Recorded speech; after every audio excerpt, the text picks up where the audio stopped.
Looks like I'm living rent-free in your heads again, huh?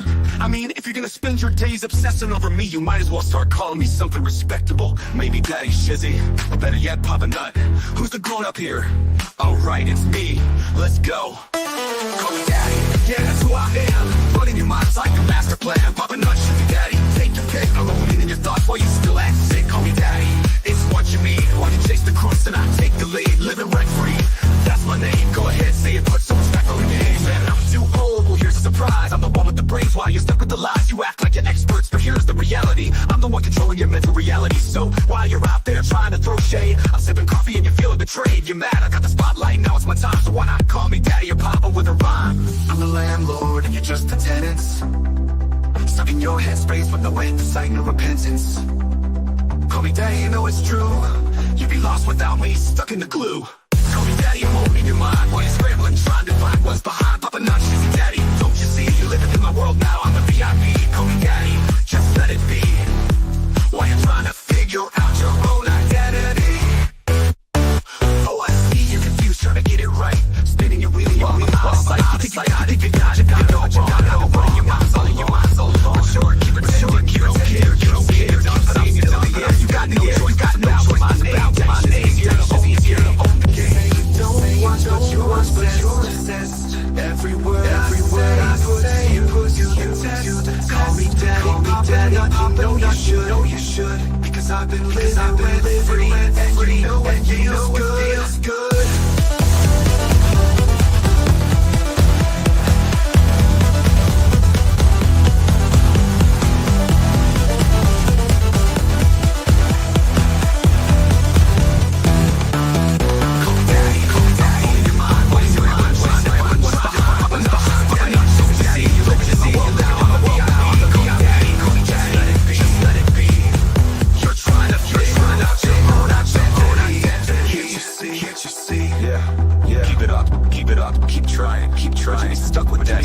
Daddy for life.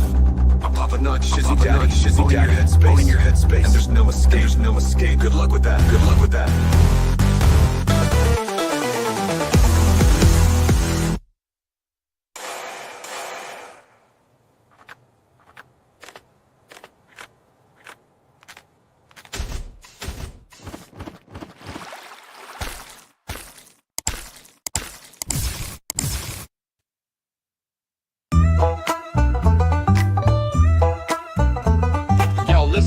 This one's for all you haters and crybabies, real life. Yo, here comes wimpy old Bones. Why you be crying? You're in luck. When a little joke hits his ears, he's running crying. A scared little cuck, he hollers, "Ambulance, quick!" at the sound of one snicker. A weak-ass punk with no guts, bro, your skin's getting thinner. And BBB, that idiot attorney, got him marching like a pawn. Marching to his order so pathetic, man, your pride is long gone. Wimpy old Bones, you ain't tough, you're just a scared little tool. Dialing up the ambulance every time you're such a fool. BBB's got you on his leash, no backbone at all. You're a baby and you cry, little man, watch your teardrops fall. Step aside, real ones, while we drop the cold hard truth. Bones thinks he's hardcore, but he's stuck like a whiny little youth. When the laughter starts flying, you scramble for the phone, calling the po-po like they're gonna save you. Man, you're crying alone. Your so-called toughness crumbles under every witty jab. With BBB pulling your strings, you're just pathetic, a little sad. Come on, move it, feel it. Yeah. Yo, Bone, your legend's over. Your sorry tale's complete. BBB keeps shouting orders. Your game is obsolete. Every move you make's a misstep. Every word's a lame refrain. In the streets we see you tremble, running scared from everything. You brag about your might, but it's all just a pathetic lie. When the laughter hits too hard, you run and cry. Time to face the mirror, admit your act's a total bust. Wimpy old Bones, your teardrops are falling, crumble into dust. Your strength's as flimsy as paper, your courage done expired. Every time you face the fun, you get caught up, uninspired. BBB's orders got you running. You're a nothing but lame. Wimpy old bones, you ain't tough, you're just a scared little tool. Dialing up the ambulance every time you're such a fool. BBB's got you on his leash, no backbone at all. You're a baby and you cry, little man, watch your teardrops fall.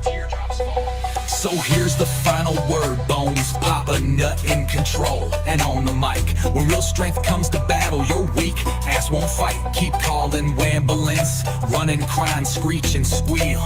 Your whiny little ass, your indignation, you sealed the deal. Yo, that's it, step aside and let the real men roll.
Yes, again. Damn it. Yes, I'm muted. A boomer. No, see, I've got a preamp that I've unplugged because it's a tube preamp, so it doesn't burn it out. Pull to me. Yeah, I do that often. Thank you guys. I should be back up and running. It should be louder volume now. Maybe we'll see. That should help out just a little bit.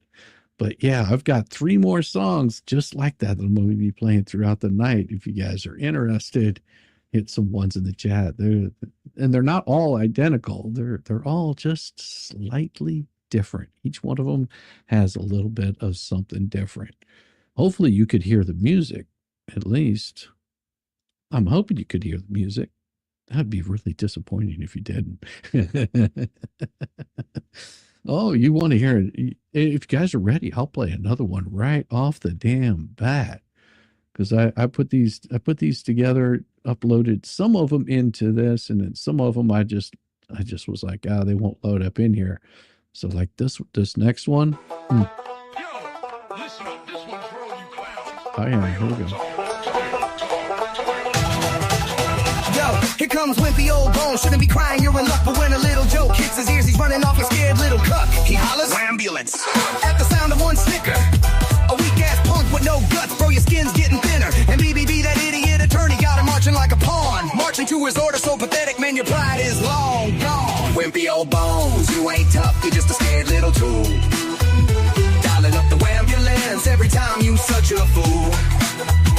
BBB's got you on his leash, no backbone at all. You're a baby and you cry, little man, watch your teardrops fall.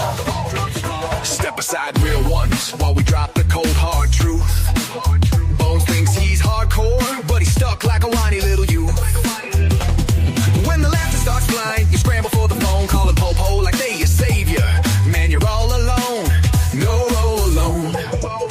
Your so-called toughness crumbles under every witty jab. With BBB pulling your strings, you're just pathetic, a little sad. Yo, Bones, your legend's over, your sorry tale's complete. BBB keeps shouting orders, your game is obsolete. Every move you make's a misstep, every word's a lame refrain. In the streets we see you tremble, running scared from everything. You brag about your might, but it's all just a pathetic lie. When the laughter hits too hard, you run and cry. Time to face the mirror, admit your act's a total bust. Wimpy old Bones, your teardrops will fall and crumble into dust. Your strength is flimsy as paper, your courage done expired. Every time you face the fun, you get caught up uninspired. BBB's orders got you running, you're a pawn in a sad game, and this You tube jungle, you're nothing but lame. Wimpy old bones, you ain't tough, you're just a scared little tool. Dialing up the ambulance every time you such a fool. BBB's got you on his leash, no backbone at all. You're a baby and you cry, little man, watch your teardrops fall. So here's the final word, Bones, from the streets and on the mic. When real strength comes to battle, your weak ass won't fight. Keep calling ambulance, running, crying, screeching, squeal. Your whiny little ass, your indignation, you seal the deal. That's it, step aside and let the real men roll.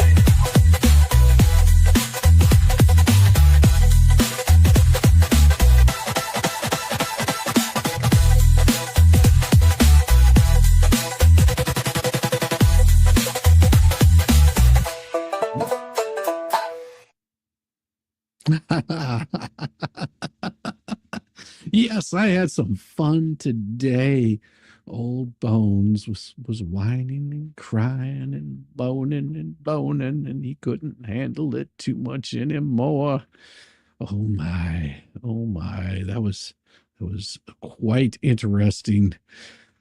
And of course, there was a new filing. Everybody has probably heard of it by now. Ooh, the new filing. But we're going to break it down just a little bit for you guys, so we can just get it just really happy. Sort of like a Calm your tits. Yeah, there we go. We are going to go over this motion. We're going to break some of these things down for you to see here. So give me just a second while I pull this here window up for you guys. All right, so this is Bubbles filing a new motion. Oh boy. Of course, the court did grant him leave on this for this 12B1 opposition of Doc 80, page 3. Court has already determined that the original demand was made in good faith. Plaintiff's 12 opposition, Doc 8, page 3. And the first thing he says, this is false. Well, I'm pretty sure that the doc does state that, because if you pull up the document, which is Doc 80, sorry, that's 80-1. If you go down here to Doc 80, you go down to page 3, and he says the court's already determined the original demand was made in good faith. And he quotes this thing out, but where it becomes really, really interesting is Doc 14. So what does Doc 14 say? Well, the court, after reading over the last motion of all of this and breaking it down and kicking things out of there and having a discussion, federal court's limited jurisdiction, and he breaks it down. He just starts, naming off all the case law, and it just keeps on rolling. It says, but complete diversity is not all that is needed for jurisdiction to be proper. There's also a requirement that the amount in controversy exceeds $75,000. Typically, the plaintiff need only plead an amount sufficient to satisfy the amount in controversy requirement in good faith. And a plaintiff's good faith statement of the amount of controversy will be second-guessed only if it appears to legal certainty that the claim is really for less than jurisdictional amount. But when the jurisdiction is based on a claim for indeterminate damages, the legal certainty test gives way, and the party seeking to invoke federal jurisdiction bears the burden of proving by a preponderance of the evidence that the claim on which it is basing jurisdiction meets the jurisdictional minimum. And it continues on throughout the whole case. In this case, plaintiff's complaint does not seek a specific dollar amount of damages. Instead, it generically seeks damages that exceed $75,000. So strictly speaking, plaintiff's claim for damages is indeterminate because a claim for indeterminate damages is defined as a claim that includes an unspecified demand for damages. Referring to the allegation, the matter in controversy exceeds the sum or value of $75,000 as a claim for indeterminate damages, and it quotes all the case law there.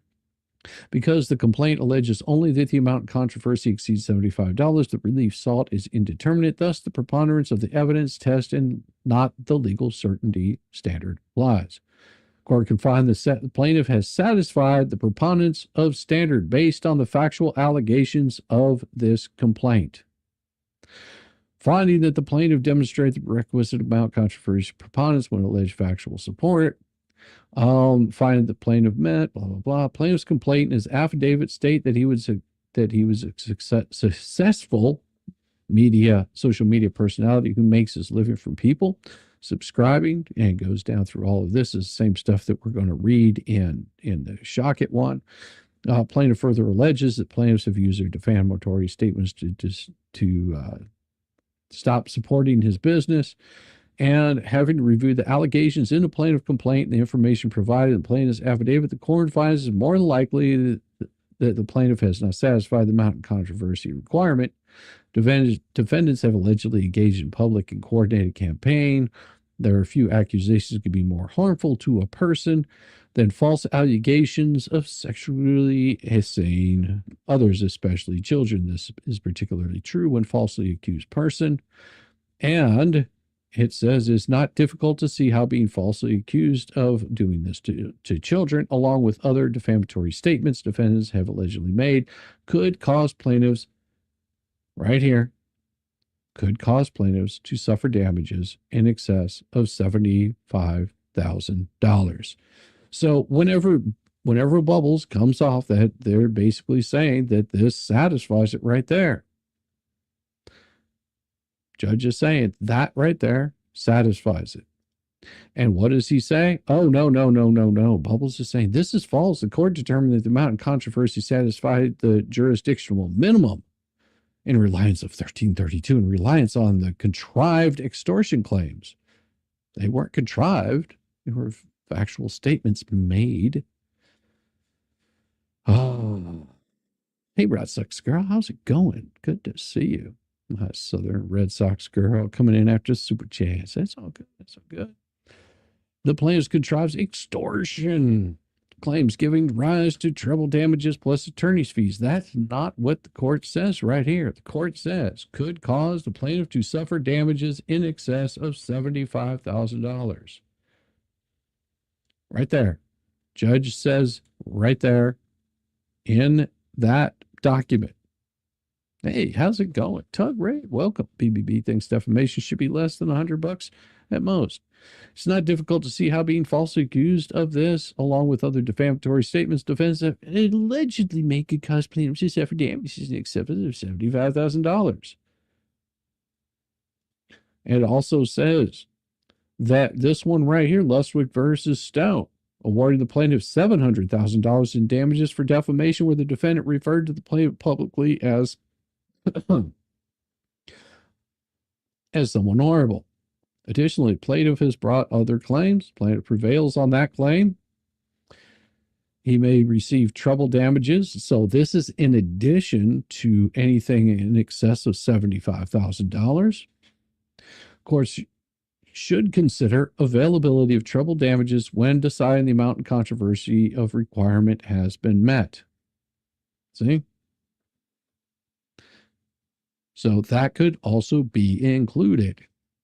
Considering the availability of treble damages when decided, the court must also include any alleged treble damages available under Florida law in calculating the amount in controversy. And then, of course, it's sought attorney fees, blah, blah, blah. Reasonable amount. Court notes there are several cases, and for the reasons above, recommend that defense's motion to dismiss 5 and 6 be denied. And those were early denials. He has been denied again. Tug, super chashes, he will be done before Tug. That's always a possibility. But I've got plenty planned tonight. I even have a new story, a new letter, if you may. So there will be a new letter incoming tonight. Whenever we hit the magic number, we'll do those. So this right here, the statement in plaintiff's affidavit, document 8-1, paragraph 9, the defendant's online post calling you a child predator, constant ongoing to this day. All of this stuff right here is just him whining and crying. Everything here is him whining and crying. The court has come to learn the extortion claims were interposed without basis in fact. Dismissing extortion, the statement in paragraph 9, and again, he keeps going to this paragraph 19 that does not say what he thinks it says. He's going to keep pointing to that, but the judge, I don't think, is even hearing it. Plaintiff's allegation the defendants used their defamatory statements to influence customers does not allege any additional actions. Yes, it does. There is not, nor was there ever the possibility of recovering $75,000. The plaintiff clearly invoked federal jurisdiction in bad faith. No, because that's not how it works. That's not how it works. Even if there's not the possibility of recovering $75,000 worth of damage, you still file for the amount of damages that you thought were that were in excess of a certain amount. How much did it cost you? Was it over 75,000? Yes, it was clearly over 75,000, because I'm not going to give the totals, but it was quite a lot of money that they've caused my business. Hey, how's it going, Angie? Good to see you. Welcome, everybody. Welcome, welcome, welcome.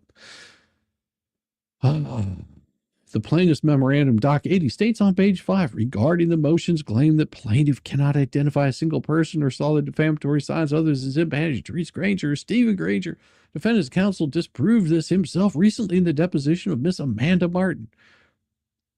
Do we need to pull Amanda Martin's deposition up for us to read? Because he also proved that there were other people, anybody that saw those signs. It doesn't matter if anybody saw those signs.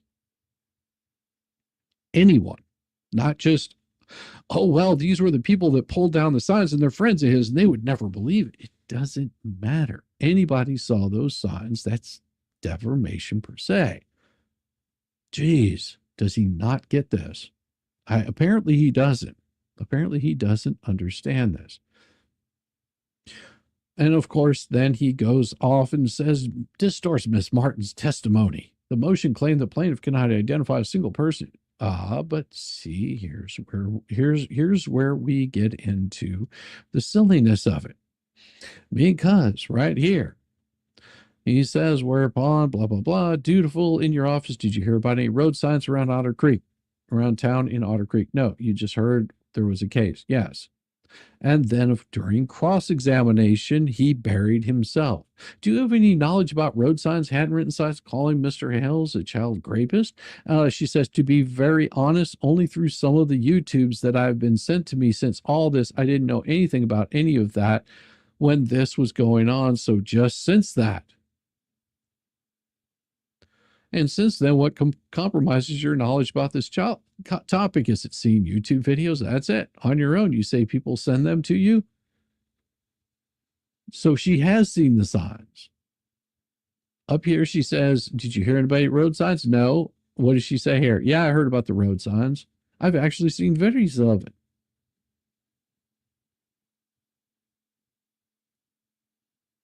People sent her videos of the road signs. She admits it right there in the deposition. So him saying this is, can you not identify others as they were posted? Plaintiff leaves out as they were posted to mislead the court into believing that Miss Martin seeing the signs on YouTube somehow supports the plaintiff's claim. In fact, the plaintiff admitted in his deposition to knowing of nobody who saw the signs as they were posted. But now they do. His deposition was before hers at the time. He didn't know whether she knew anything about it. But of course, now we have her. And the two people that emailed her, exactly, Steve Rowland. That's correct. The plaintiff states on 5 and 6 of Doc 80 regarding anyone directly contacting Whatnot to use defamatory statements to interfere with plaintiff's relationship with Whatnot.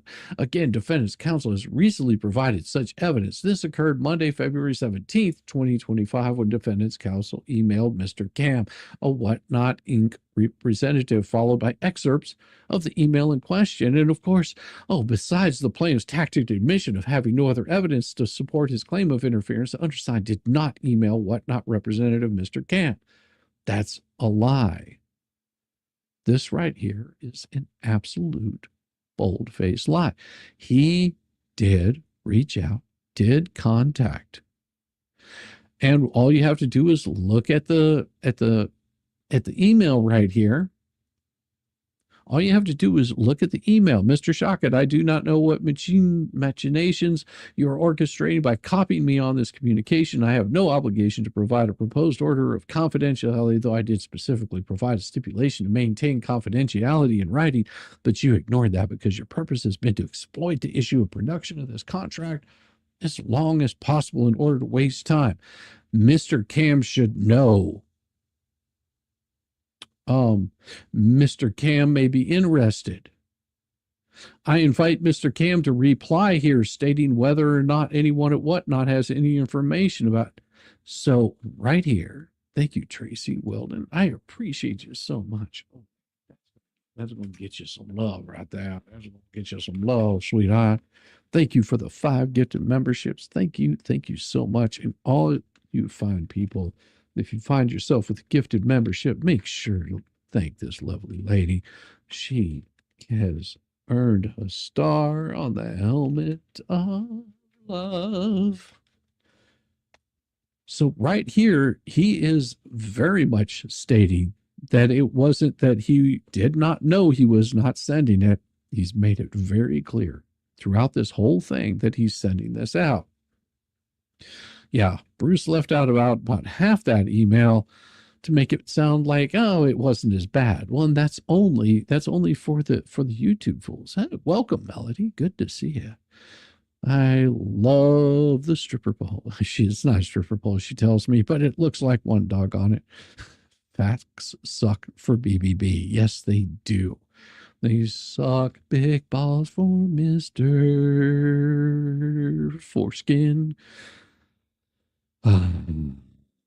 I think there would be no need for me to subpoena him or whatnot for documents. Mr. Cam may reach me everywhere throughout this. Everywhere throughout this, he's admitting that he emailed him. He says the plaintiff's, the quoted email was to the plaintiff's counsel. It was to the plaintiff's counsel in response to an email from plaintiff's counsel that he sent to Mr. Cam, and inexplicably CC the undersigned. Yes, he undersigned because he wanted to make sure that you were copied. He even showed you in the email where he was copying you on it. He states right here, Attorney Maskas requests our firm draft this and will be doing so in a week. We anticipate it to be signed. We don't currently have a court order. Hello, Mr. Camp. Right here. He absolutely notifies you right here. Attorney Maskin copied here. I guess Bruce has a hard time reading. Maybe that's why he should just maybe get educated. Joe Stupid Romper Room is too educated for BBB. I think it was a Cracker Jack prize. I'll take things that are lies for $200, Alex. That is absolutely correct. Every single bit of this. Got to change your picture. No, don't change that picture. I love that picture. I know you're just hanging out. But it's still awesome. You could be on a Ferris wheel for all I know. Let me have my fantasies. The plaintiff's memorandum admitted the beginning of the undersigned's email to make it misleadingly appear that the undersigned independently contacted Mr. Cam. That's not what he said. That is not what he said at all. What he stated was, you stating this out publicly, this garbage that you stated out publicly was and has been and always will be. Every single bit of this, every single thing that you're saying right here is defamatory. You are trying to get his whatnot shut down. And by reaching out to Mr. Cam in this reply, you're letting everyone know exactly what you're doing. And I do hope that the judge sees right through your garbage. Just a second, I'm gonna grab some more stickers because I'm just about out. Hold on just a sec.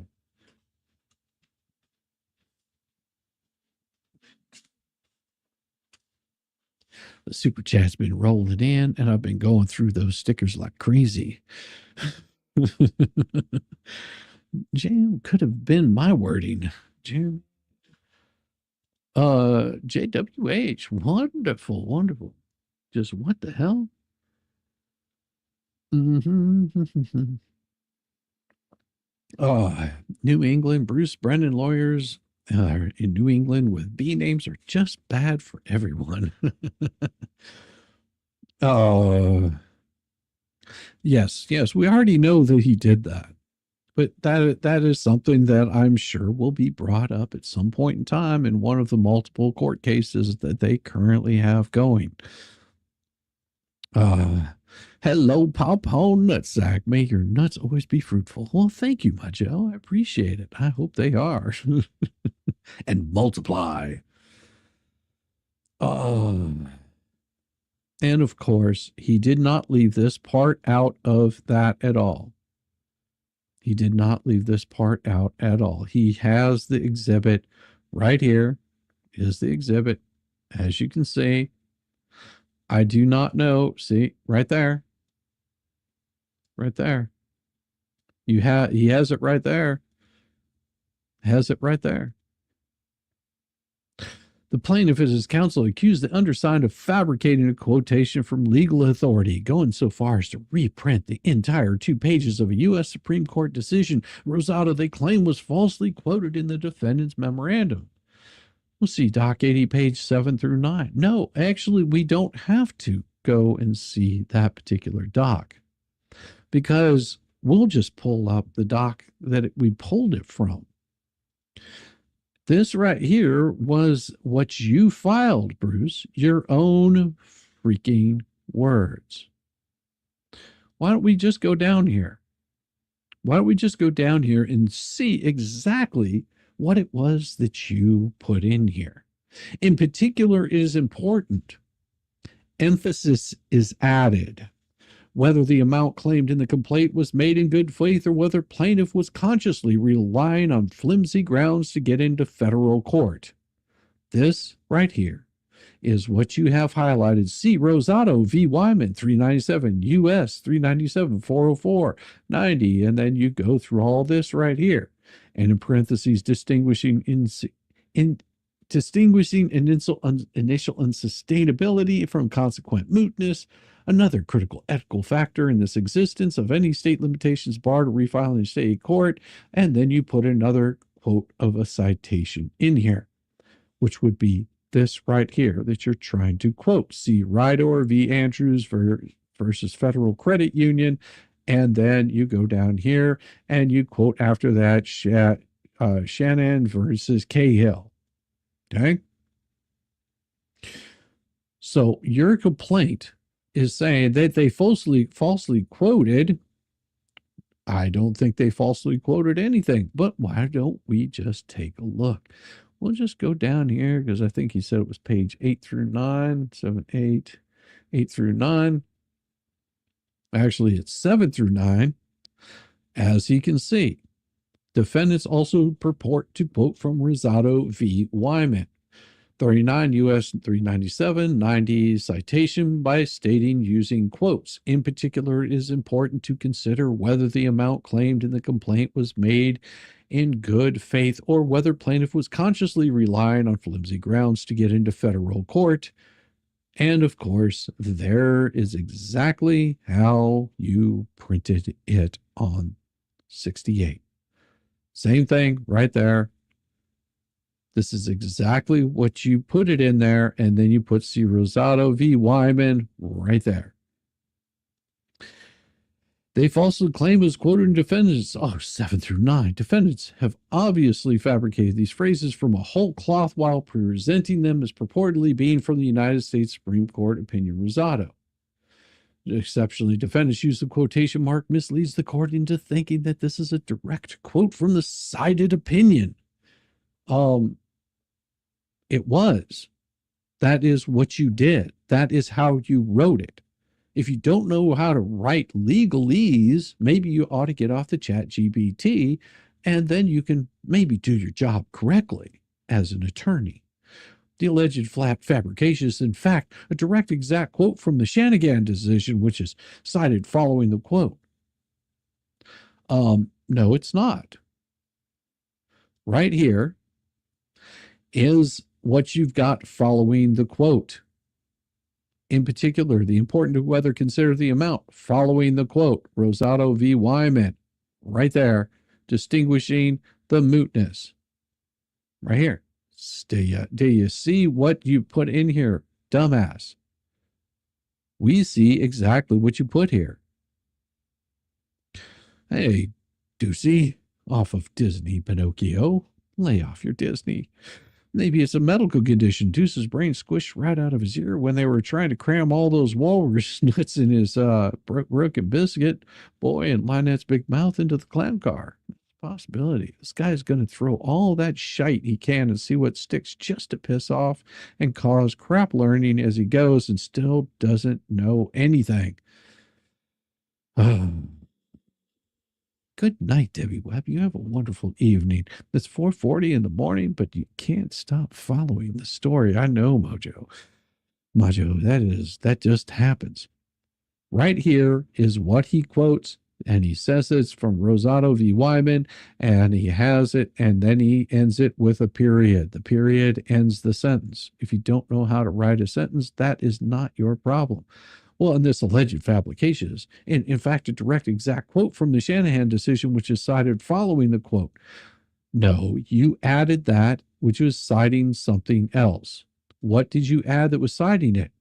Another critical equitable factor is the existence of any state limitation bars to refiling in state court. And here is the quotation. There it is. This is how you cited it.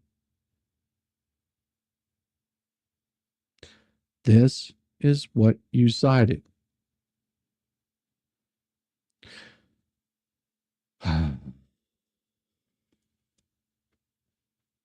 Well, within the quote is an internal citation by the Shanahan court to the U.S. Supreme Court in Rosado. See Doc 68, page 11 through 12. We did. We just showed it. Hey, thank you. Sent you something in Cash App. Oh, Pop Nut. So you sent something to me in Cash App. Let me pull that thing up, Max. Let me find it. Let me find that. And I will read that out to you.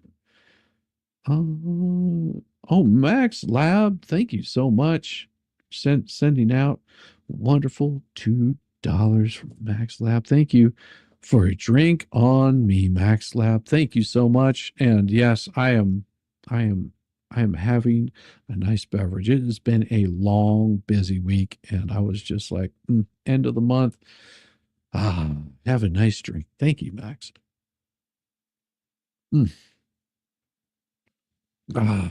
And that is not sweet tea. No way, no how. That is nice. Thank you so much, Max. So I heard he's been using copy and paste. And now I can't confirm that. I think you mean Chat GBT, but for some motions, I don't know. Who knows what he's doing? He doesn't know what he's doing, so clearly I can't confirm what he's doing. Appreciate you. BBBC copied and pasted and wasn't very good at it. Well, it's pretty hard to be good at certain things. Some things you can be and some things you can't. In particular, it's important to consider whether the amount claimed in the complaint was made in good faith or whether plaintiff was consciously relying on flimsy grounds to get into federal court. See Rosado v. Wyman.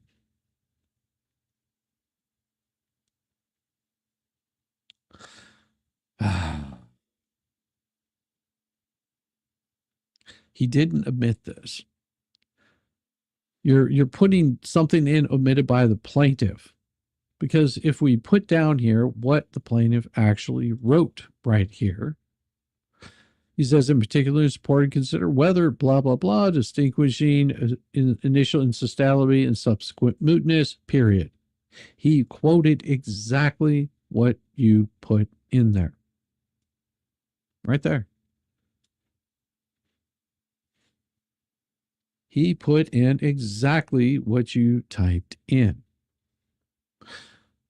Right? Am I correct? Well, he put exactly what you typed in there. right here. This right here is what you typed in.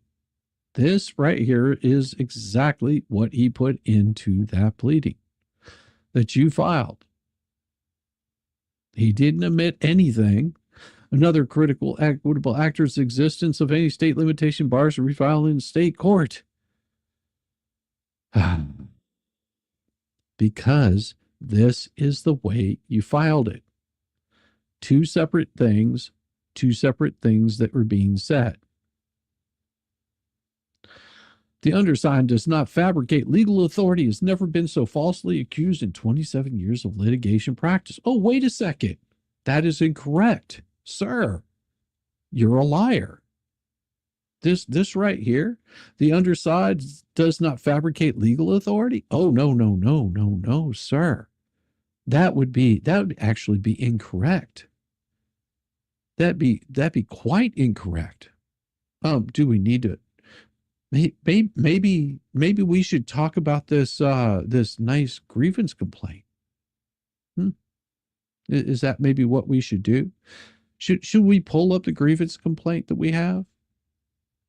Should we do that?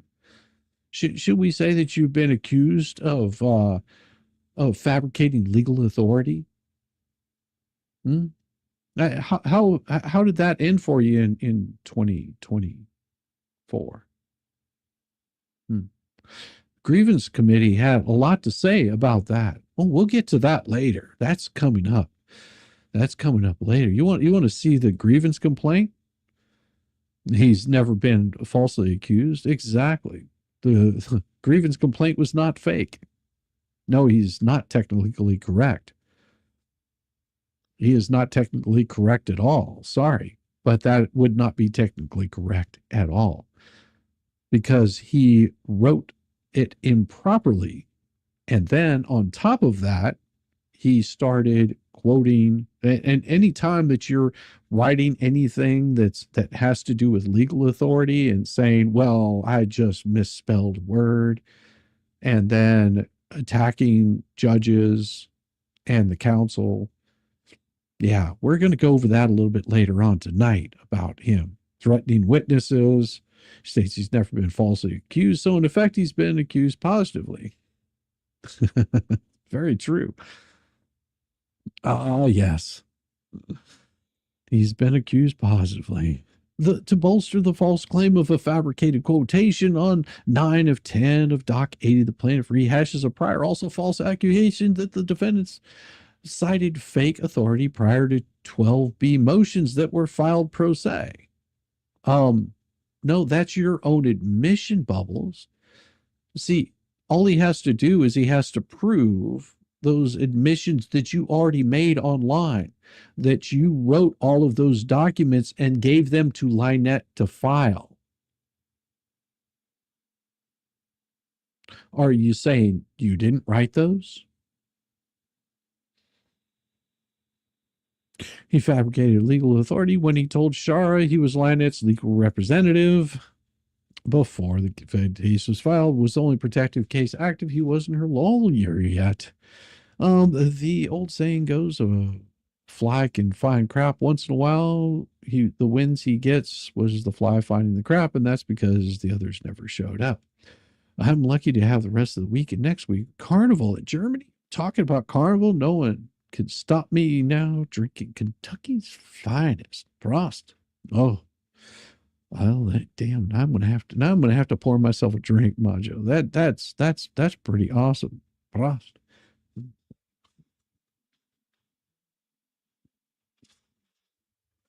Now I don't have any of Kentucky's finest, but I do have some wonderful. Yeah, we'll just do a smidgen tonight as a nice celebration of Carnival in Germany. Prost. Oh, that was nice. Thank you so much. Celebrations. Good stuff. Them two fleas to talk cuckoo talking about Jeremy's destroying LP property in the middle of the night. Well, I doubt it. Probably, it's hard to destroy property whenever it's already destroyed. Just saying. Ah. Let's see. Doc of 80, plaintiff rehashes a prior also false accusation the defendant cited fake authority in their prior 12B motions that were filed pro se. Let's see. So he's saying this is on doc pages 9 and 10 of 80. All right, let's scroll down here to 9 and 10. Let's see. What it does is it says we're willing to defeat the common sense policy of the parent, and he basically quotes right here because we did read this right here. What he's saying right here is whether the amount claimed the complaint was made in good faith or whether the plaintiff was consciously relying on flimsy grounds to get into federal court. And then he starts quoting these things out. He says, upon reading these pages of the opinion Rosado v. Wyman, the purported quotation does not exist.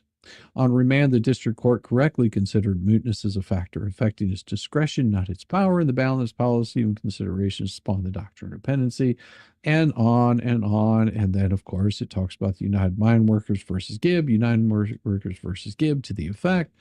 And it just has all of the case law. See Moore v. New York Exchange, 1933, dictum. Rosado v. Wyman, U.S. 397, 403 to 405. Oh, thank you very much, Linda Allen. BBB is the shadiest of all shadiness. Well, yeah, if he was shade, he would block out the sun, but he's such a wee little man that the only thing that he blocks out is his own nose on his face. His own face with his nose, something like that. In particular, words that this motion relies upon when citing Rosado v. Wyman in being of support of their motion do not exist in Rosado v. Wyman opinion. Consciously relying on flimsy grounds to get into federal court appears nowhere inside a Rosado v. Wyman opinion. Consciously does not appear in cited Rosado v. Wyman. Relying on flimsy grounds does not appear in cited Rosado v. Wyman. Good faith does not appear in the cited Rosado v. Wyman opinion. They fabricated these phrases from whole cloth while presenting them as purportedly being from the United States Supreme Court opinion. And here he is crying. Oh, this was filed per se. Yeah, I don't think so, buddy. So we go down here, denied. Exceptionally, the defendants used the quotation mark list leads this court into thinking that this is a direct quote from the cited opinion. This also should be not well taken. This is not the first time defendants have done this. While attempting to argue the minimum of controversy, defendants made a bare bones allegation that the complaint has no allegation establishing the minimum amount of controversy. And again, he did not. In doing so, defendant misstates and misrepresents law to this court by citing to an opinion which does not exist. Defendant misrepresentation should not be well taken by this court. The motion states, see lemem, Hale system, blah, blah, blah. Other than that, other than the conclusionary statement in paragraph 2, there's no factualization for this. However, the document from the case from March 17th, 2019 contains no such statement, is simply an order denying consolidation of FN1. See Doc 8 and Doc 9, emphasis in the original. So why don't we look at Doc 8 and Doc 9? I think I actually have Doc 8 and Doc 9 here. Let's take a look what we've got here. Doc 8, Doc 9. Let's see. 1, 6, because that was before me. I don't have those two documents. That's okay. It won't really matter at this point. And what he's saying here is that these motions were filed pro se, but he was writing the motions for them. So, and they have him admitting every single bit of this. So it doesn't matter. He's filing horrible shit. Moreover, this is not the first time defendants have done this. While attempting to argue the minimum amount in controversy, defendant misstates and misrepresents law to this court by citing to an opinion which does not exist. Why? Because he's horrible at it. Quoting the plaintiff's own response to prior to 12b1 motion. As known to the plaintiff's counsel, there was no citation to an opinion which does not exist, but rather a miscitation because there were two reported decisions from the same case, leading to an honest mix-up. Oh, the defendants did file a correction of citation. Oh, Doc 10. Well, let's look. Let's see what Doc 10 says. But what was it that was filed before that? Let's see. Doc 10 is this right here. Defendants submit this corrected citation relief on their motions to dismiss to ask the court to consider whether counsel for the plaintiff has made a misrepresentation.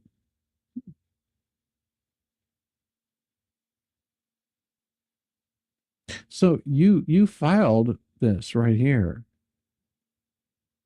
Whether the counsel for the plaintiff has made a misrepresentation in the opposition motion to dismiss, Doc 9 filed March 27th. This is not an intended comprehensive reply, which the underside plan to file in response to opposition, particularly in the issue of the amount of controversy. You have to understand. Well, let's see. Has made bare bones allegations. The complaint has no allegation establishing the minimum jurisdiction. Motion number 3 and doing some mistakes to represent misrepresentations. Defendants' misrepresentation should not be taken well by this court. In the footnote, the motion states C, Lee, blah blah blah, and other than conclusionary, there's no factual basis for the court to conclude jurisdictional amount satisfied this case contains no such statement, simply an order denying consolidation. Motions in error gave incorrect date for the decision from which the quoted language was cited. He gives the correct quote. Accounts for the confusion and error in citation. Now, the more serious question of the Moses error, giving the incorrect date of the cited decision, whether counsel or plaintiff.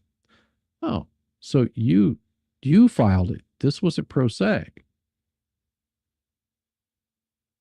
Would counsel say the same thing if the motion were filed by an attorney and not a pro se litigant? Yeah.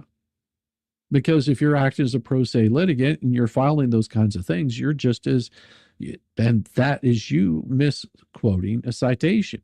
It wouldn't matter who filed it or who wrote it. But we all know that Bubbles wrote it because he said he'd been writing it ever since the beginning. The undersigned hopes the court will inquire if the counsel for the plaintiff has made himself misrepresentation by it, because this right here is all written by him. You can tell by the font, you can tell by the language, you can tell by his speech, you can tell by every single bit of it. It won't matter if it was filed by an attorney or by a pro se litigant. Even if that's right. Even if the case was taken pro se, it does not relieve the lawyer of his duty of care. That's why I don't understand the judge who gives BBB so much credit. It doesn't matter. See, here's the thing. Here's the thing. It carries the same weight. A pro se is representing themselves as an attorney for themselves. So even if they filed it incorrectly, that is on them. And that should carry the same weight as if an attorney files it incorrectly. Would counsel say the same thing if the motion were filed by an attorney? And you can tell by all of this that this was put out by, it does say that they are still pro se litigants in this.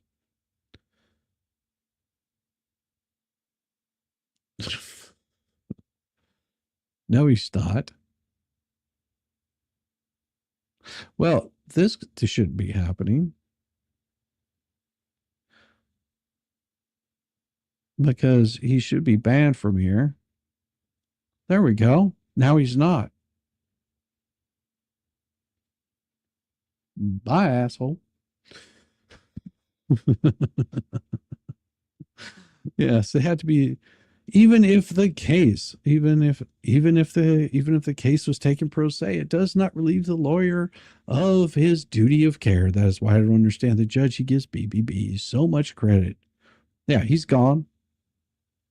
Thank you very much, Max. I appreciate that. I wasn't looking down there. Oh, Bruce Almighty. Bye, deuce. See ya. I don't know. They really don't like it whenever you remove them from your chat because they really want to get their attention because they don't like being proven wrong multiple times. As you can see, Lospers now, instead of salamanders, we are casting for the voice of, how about Martha, Mari Yeardley, Smith Blaine LP. Thank you. I do appreciate you. Yeah. Yeah, he couldn't go about it the right way, so he had to slide in there another way. And I'm sure he'll be back because he just can't handle being beaten down multiple times. I thought pro se is for people with no lawyer.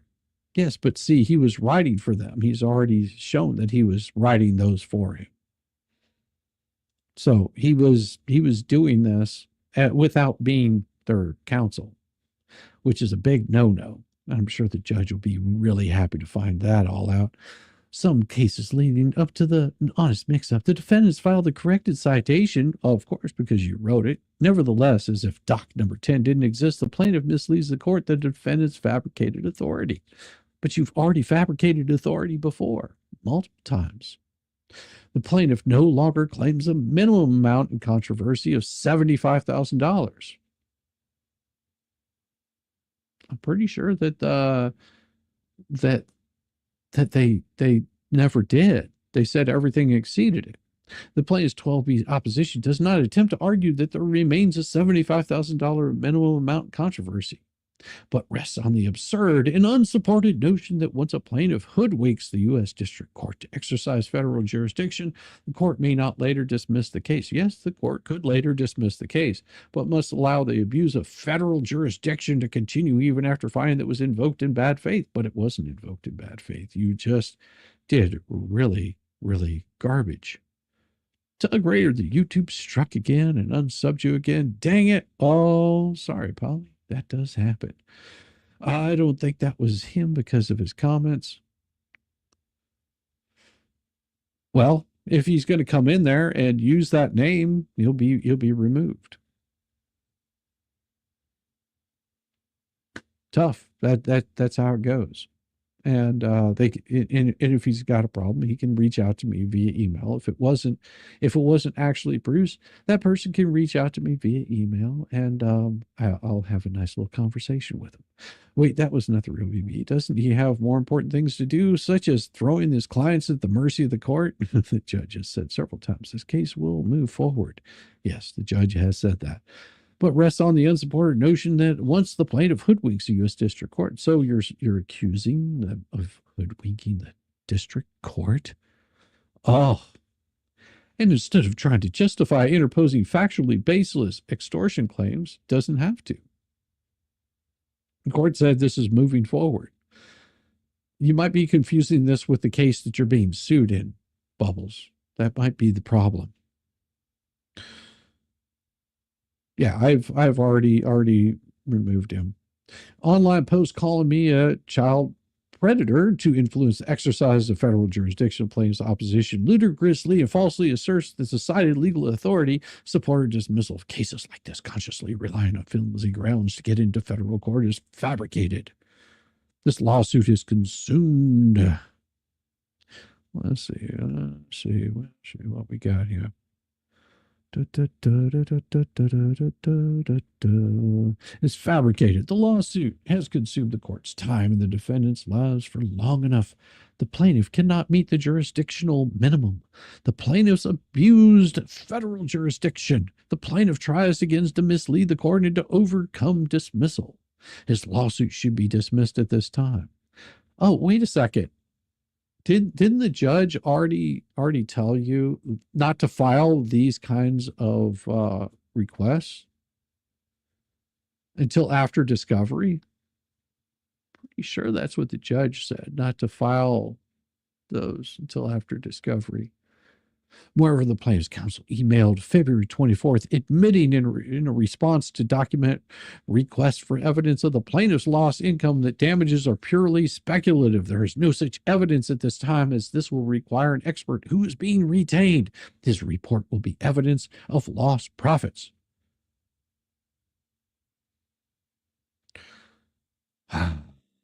So what he's saying here is, moreover, the plaintiff's counsel emailed on February 24th, admitting in response to a document request for evidence. But see, we can't trust anything that you say in emails or what you purport to say in emails. See, I have a hard time believing exactly what you're saying, but it would also make sense that they do have somebody that's an expert that's willing to testify in front of a jury. I could see that. I could see that happening. By Deucey. Well, Deucey. We've got more for you. We haven't gone away. We've got a wonderful letter that's going to be coming out. But before we do that, we are going to get you a nice new song happening here. Are you guys ready for it? Are you guys ready for a nice new song? Hold on a second. Open the application. All right. We do have another song for you. Give me a second. I want to make sure I have the right one. I think. See, I did the first one. I did the second one. Time to do the third one. Yes, I got the third one, and the third one is right. Yeah. Let me pull up that nice song for you. This is the next one on the list. Here we go. Yo, listen up. This one's for all you clowns. Real talk. Yo, here comes wimpy old Bones. Shouldn't be crying, you're in luck. But when a little joke hits his ears, he's running off a scared little cuck. He hollers, ambulance. At the sound of one snicker. A weak-ass punk with no guts, bro, your skin's getting thinner. And BBB, that idiot attorney, got him marching like a pawn. Marching to his order so pathetic, man, your pride is long gone. Wimpy old Bones, you ain't tough, you're just a scared little tool. Dialing up the ambulance every time you such a fool. BBB's got you on his leash, no backbone at all. You're a baby and you cry, little man, watch your teardrops fall. Step aside, real ones, while we drop the cold hard truth. Bones thinks he's hardcore, but he's stuck like a whiny little youth. When the laughter starts flying, you scramble for the phone, calling po-po like they your savior. Man, you're all alone, no roll alone. Your so-called toughness crumbles under every witty jab. With BBB pulling your strings, you're just pathetic, a little sad. Bones, your legend's over, your sorry tale's complete. BBB keeps shouting orders, your game is obsolete. Every move you make's a misstep, every word's a lame refrain. In the streets we see you tremble, running scared from everything. You brag about your might, but it's all just a pathetic lie. When the laughter hits too hard, you run and cry. Time to face the mirror, admit your act's a total bust. Wimpy old Bones, your teardrops will fall and crumble into dust. Your strength is flimsy as paper, your courage done expired. Every time you face the fun, you get caught up uninspired. BBB's orders got you running, you're a pawn. In his sad game, in this YouTube jungle, you're nothing but lame. Wimpy old Bones, you ain't tough, you're just a scared little tool. Dialing up the ambulance every time you such a fool. BBB's got you on his leash, no backbone at all. You're a baby and you cry, little man, watch your teardrops fall. So here's the final word, Bones, from the streets and on the mic. When real strength comes to battle, your weak ass won't fight. Keep calling ambulance, running, crying, screeching, squeal. Your whiny little ass, your indignation, you seal the deal. Yo, that's it, step aside and let the real men roll.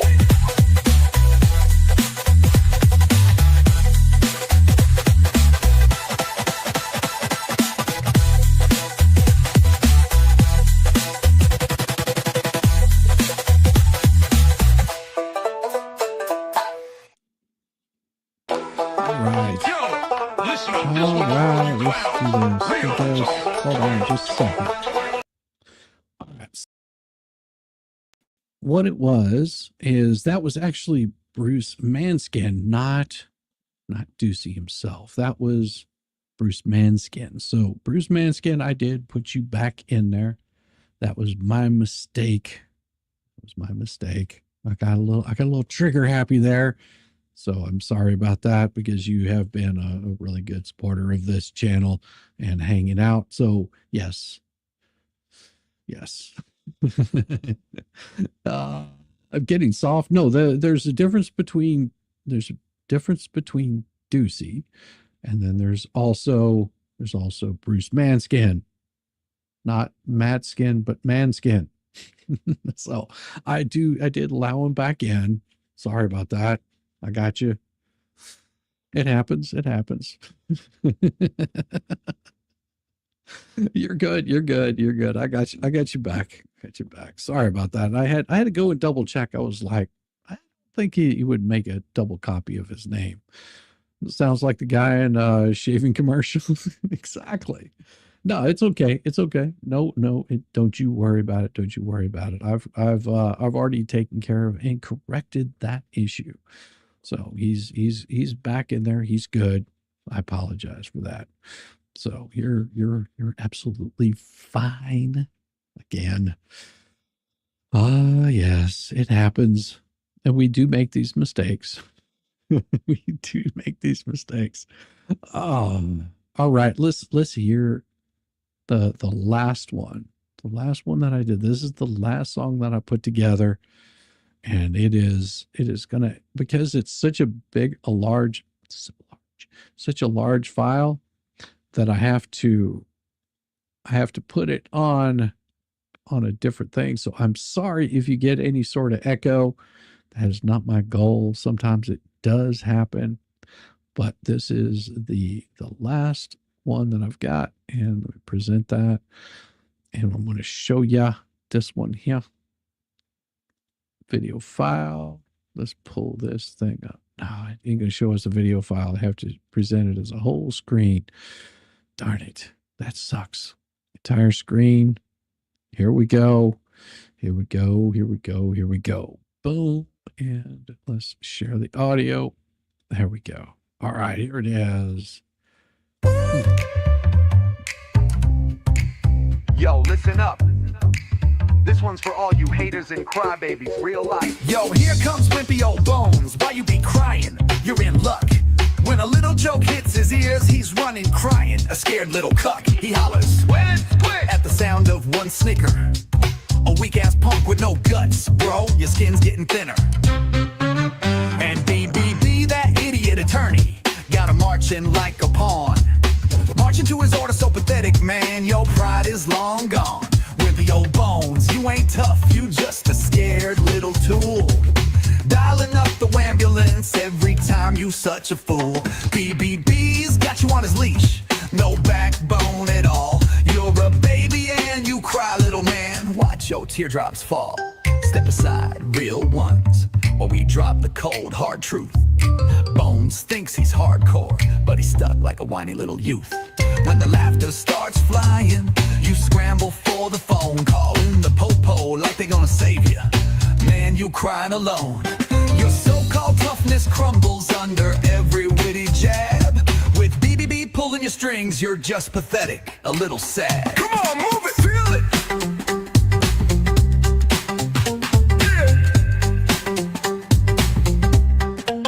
Yo, Bones, your legend's over.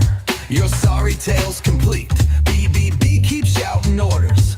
Your game is obsolete. Every move you make's a misstep. Every word's a lame refrain.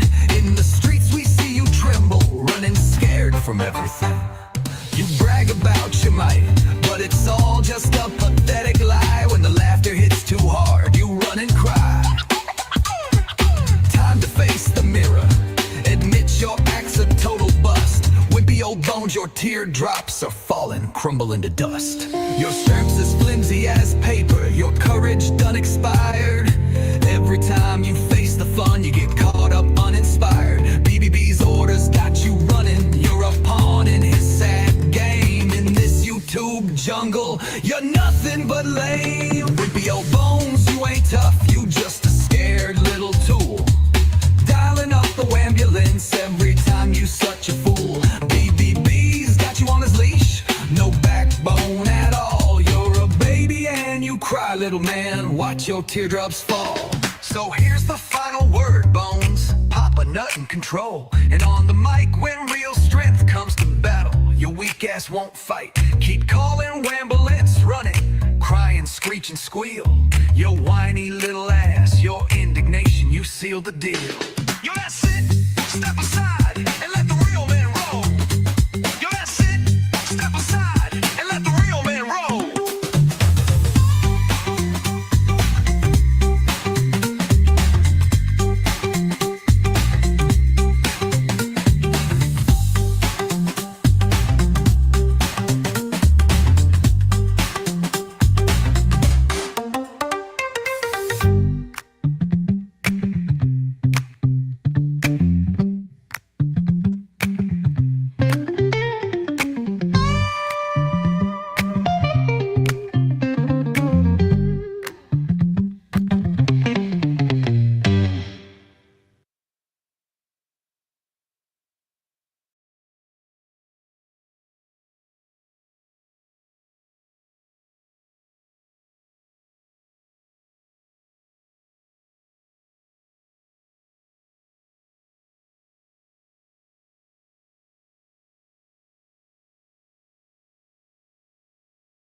All right, we're back.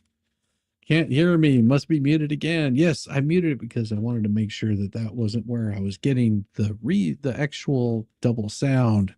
So we have sound now. We're back together. Kind of curious. I thought Ohio was, but then couldn't be added. I got to buckle this thing in. All right. I think I got this thing nice and tight now. All right. You heard okay. Yes, that was a good tune. Thank you very much. I appreciate it. Hey, Daniel Barry, Sports Highlights, 2020 NBA Championships. So at the tag. Oh yeah. Speak to the mic. There you are. Oh yeah. I'll let everybody catch up. You'll catch up here shortly, and then you'll go, oh, okay, he knew it. He figured it out. He's a boomer. He does this on a regular basis. We should know this by now.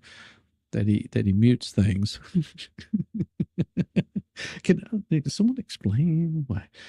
How many guinea pigs have I taught French to? I don't speak French. Bonjour. If Shitzy meant to do it, why did he need to buckle up the helmet? Oh, Tug is coming. Oh yeah, this is one you don't want to miss. This is one you don't want to miss. This is a very, very, very long letter. It's going to be so solid. We're going to get it nice and tight, nice and solid. God, France sucks. No, it doesn't. France is actually a very beautiful country.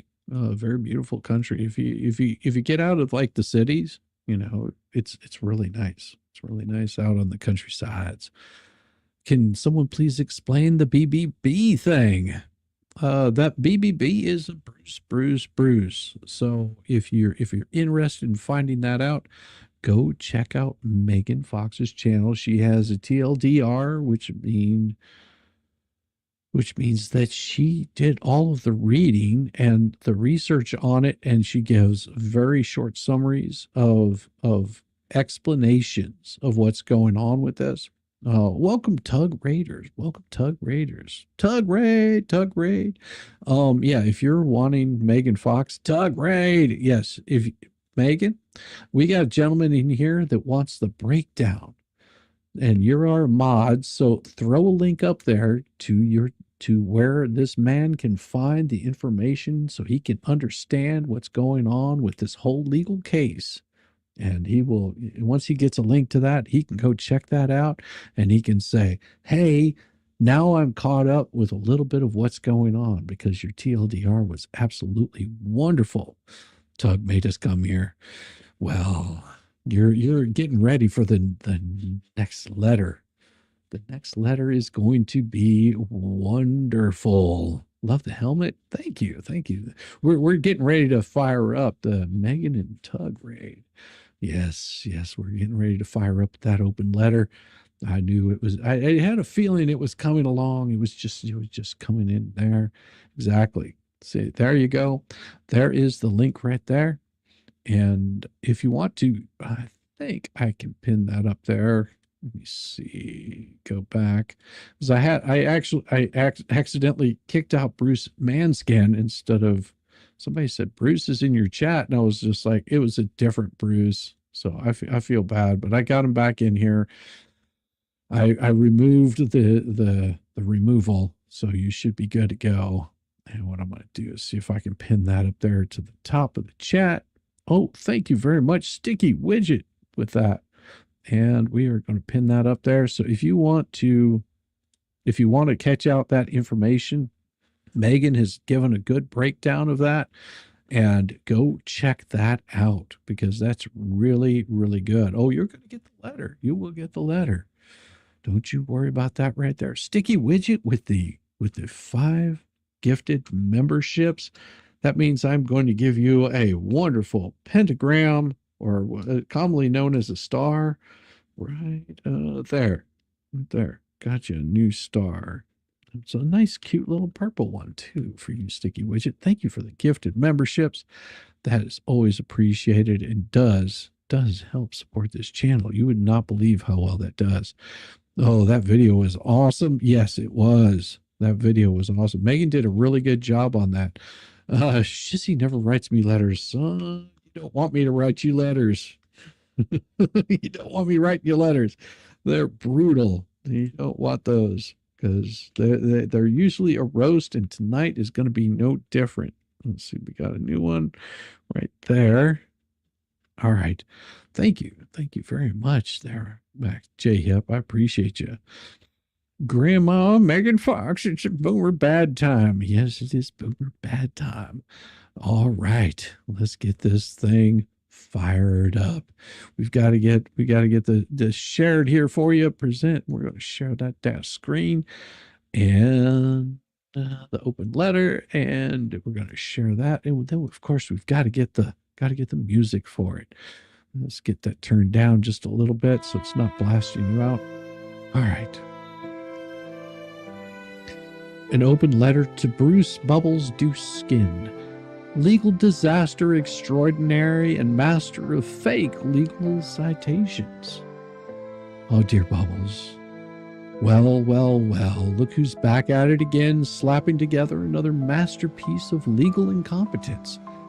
I have to hand it to you, Bruce. You're nothing if not consistently wrong, consistently losing, consistently making me laugh harder than any actual comedian could with another round of stomping your feet, throwing a fit, and desperately trying to gaslight the court into believing your latest nonsense. If there were a Hall of Fame for losing, you'd have already had your own exhibit, complete with a golden plaque that reads Bubbles, the attorney who argued with reality and lost every time. Your latest filing? Chef's kiss. Pure, unfiltered delusion. You're out here fabricating legal authority like a discount fortune teller, hoping nobody checks your citations while you wildly wave your hands and shout, "Lawyer, only problem, Bruce, is they checked and you got caught again." It's like watching a man who has already tripped face first into a pile of his own legal excrement decide, you know what, let me roll around in this for a while.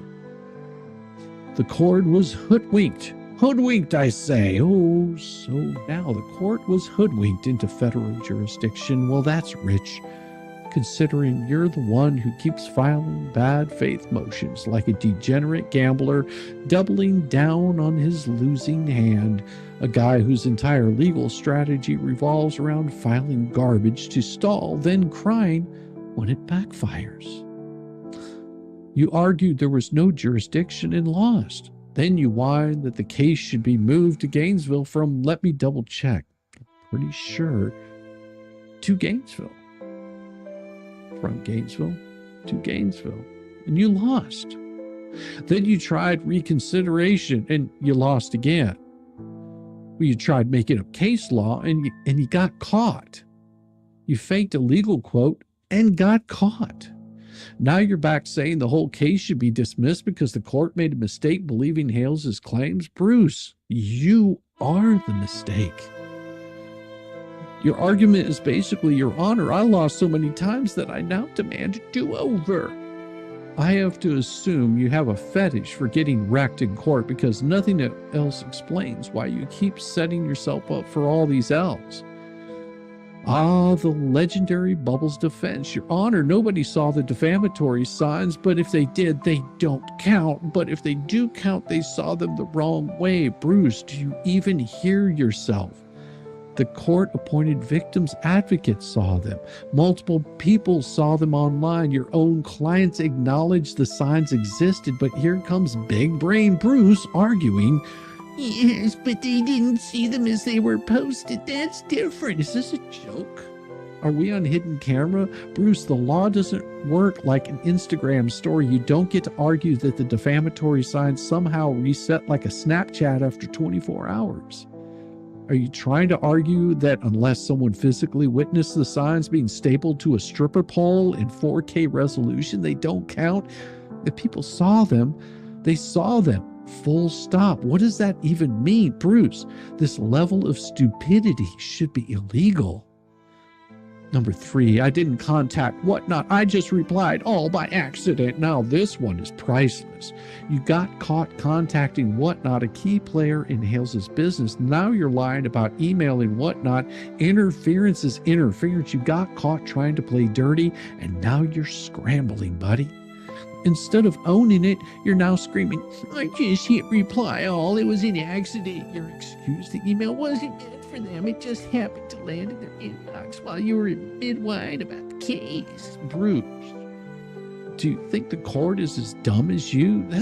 That's like saying, I didn't mean to rob the bank, Your Honor. I just happened to walk inside, grab the money, and leave with it. You're accusing the court of being fooled by Hales while you're over here trying to get exposed for sneaky backdoor tactics.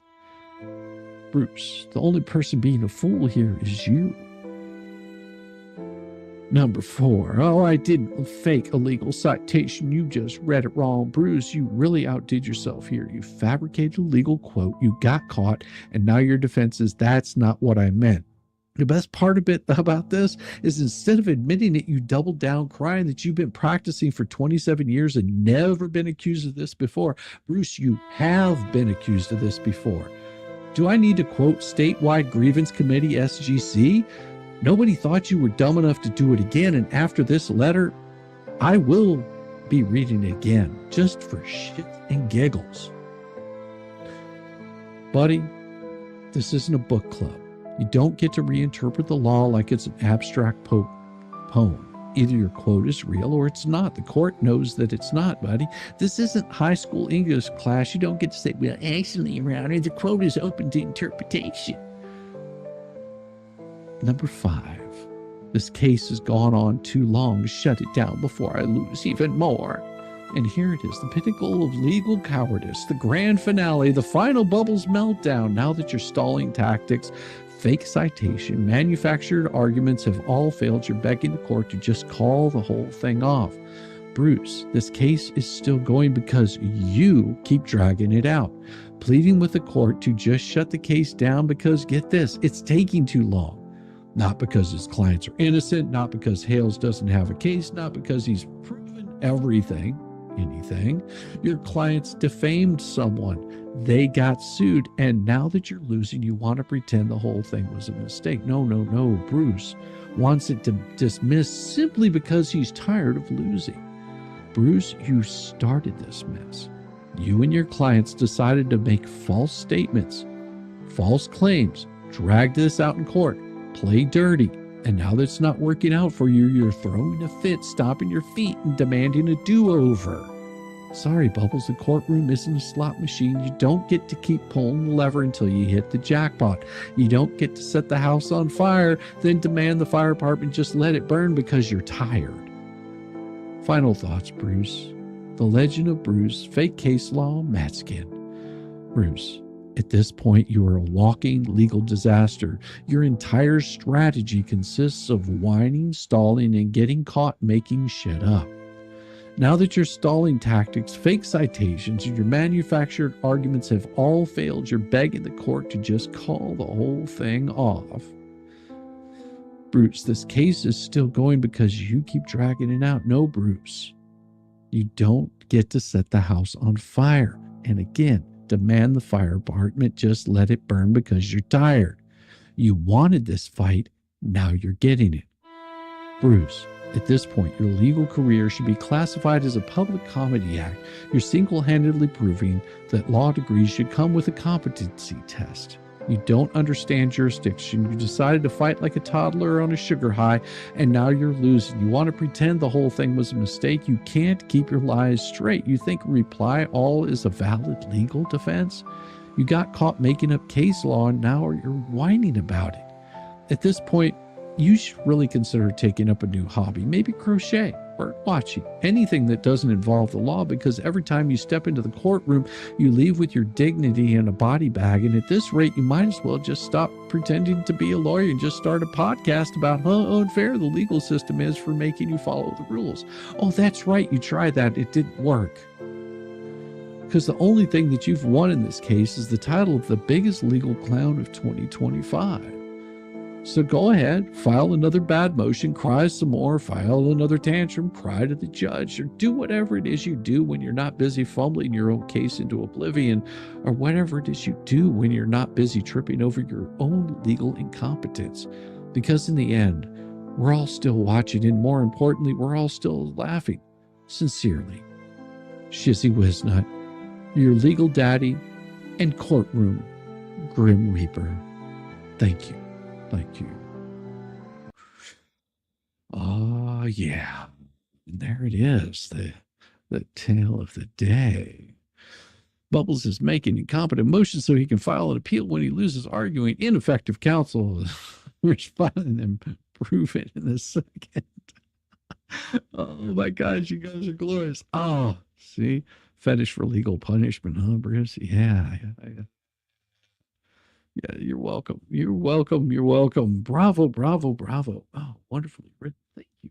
So appreciate you. That was good.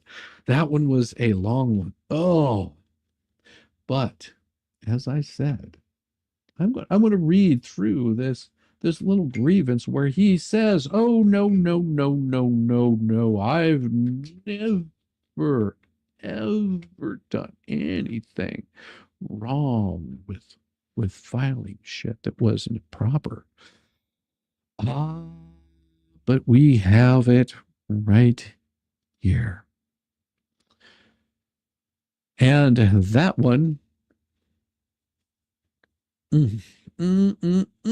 false claims Bruce. Too cool, too cool, too cool. Yes, yes, yes, indeed. Applause. Grazie. Appreciate it. Thank you, Silhouette. Thank you. And that's what's called good writing. Daddy Shizzy, I think Bubbles is obsessed with me. Well, he can't help it be, because I am too sexy for my shirt. So sexy that it hurts. All right, let's get to this. So, as I said, I was going to bring this up. The statewide grievance committee, and we have the grievance complaint right here.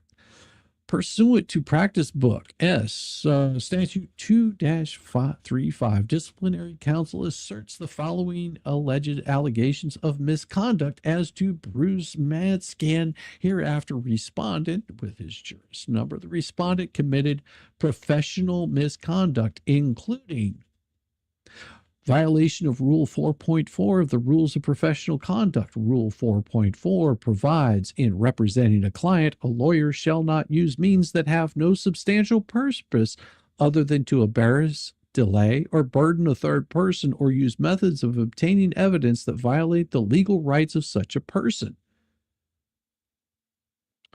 Isn't that amazing? There are several levels of perfect. Really, it's a scale, really, with a total perfection on one end and a total pooch screw on the other. Thank you, Sticky Widget.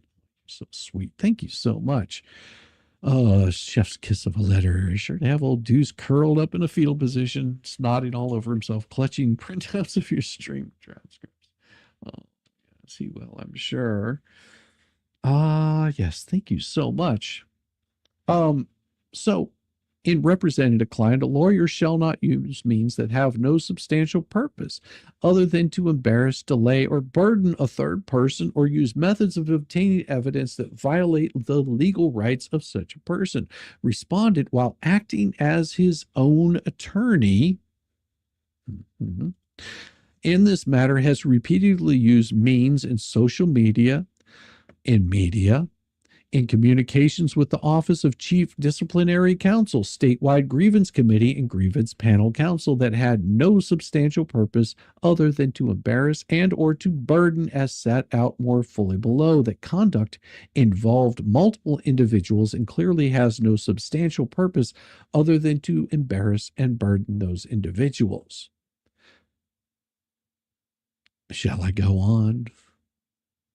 Shall I go on?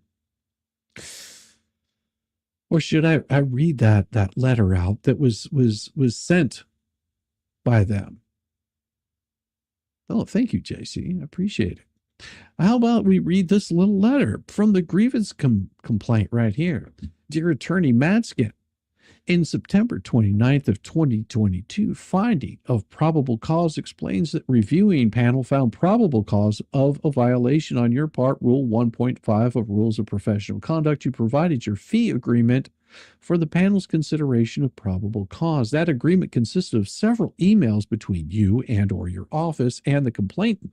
The panel was of the opinion that those emails satisfied Rule 1.5 requirement for a written agreement signed by the client. However, the panel also found there's probable cause to believe that the purported contingency fee agreement, which would be a legally binding contract, which you then did wrong, does not meet the remaining requirements of this rule. The panel took into account your assertion that there's no expenses in the forum in which you were representing the complainant, CHRO, but they remanded of the opinion the asserted contingency fee agreement, which would be a legal binding document, may be still too vague, and that therefore there is probable cause to believe that the rule may have been violated.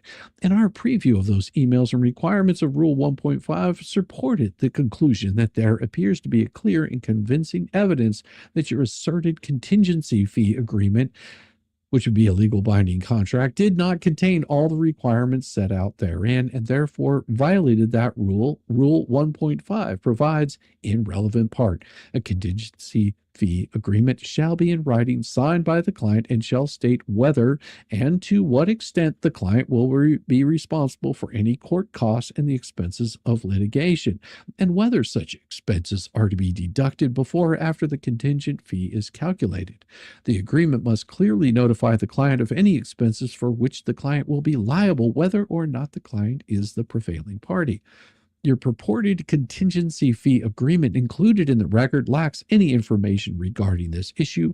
Your purported contingency agreement is completely bereft of any indication as to whether or not the complaint would be responsible for any court costs and expenses of litigation during your representation.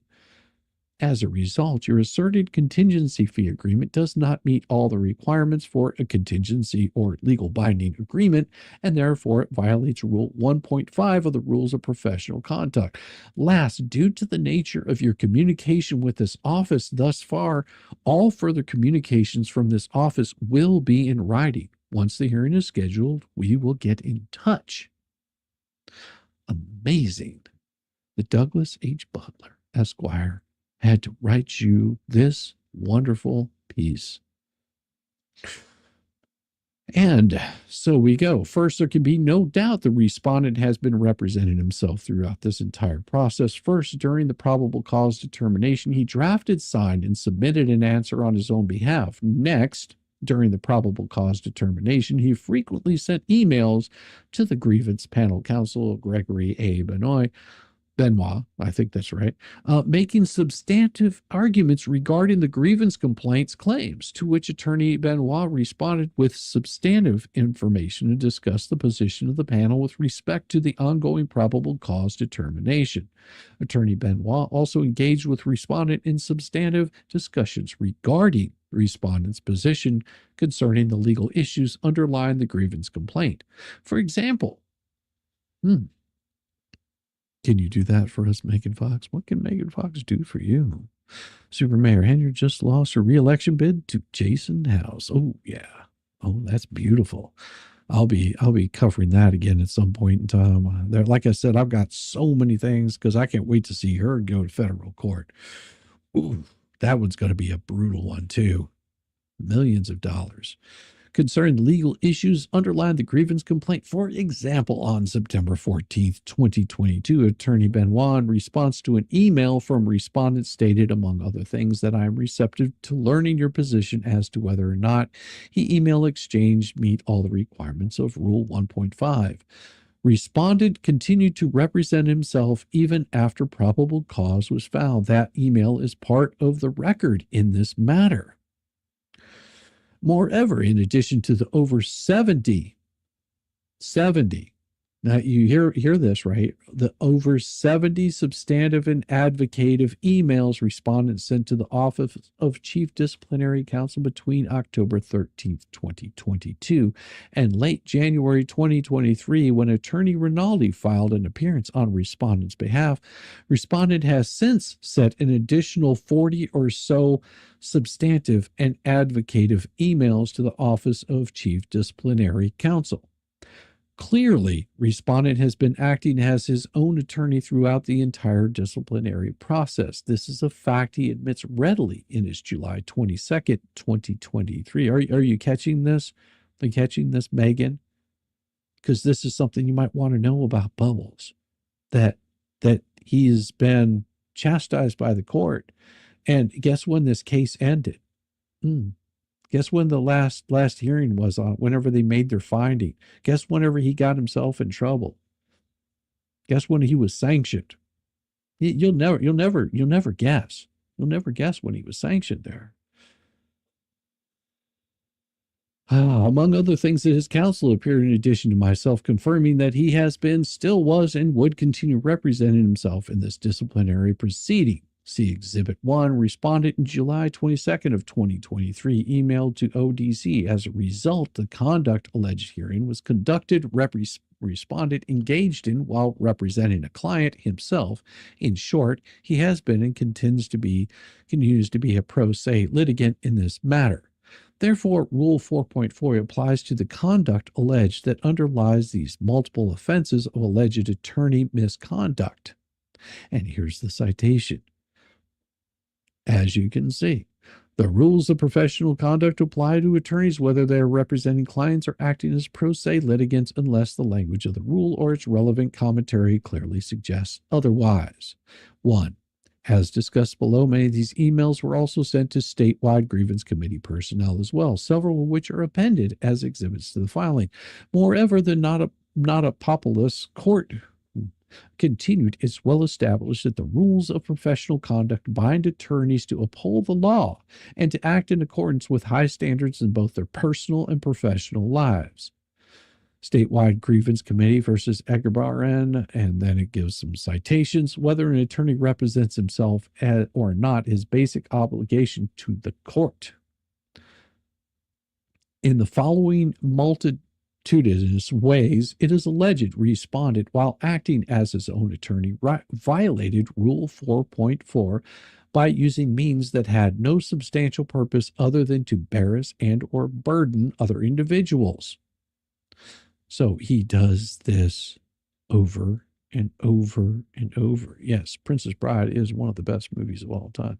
Respondent, December 18th, 2022, 10:05. Email then to statewide bar counsel Michael Bowler, first assistant bar counsel Elizabeth Rowe, chief disciplinary counsel Brian B. Staines, grievance panel counselor Gregory Benoit, and the undersigned.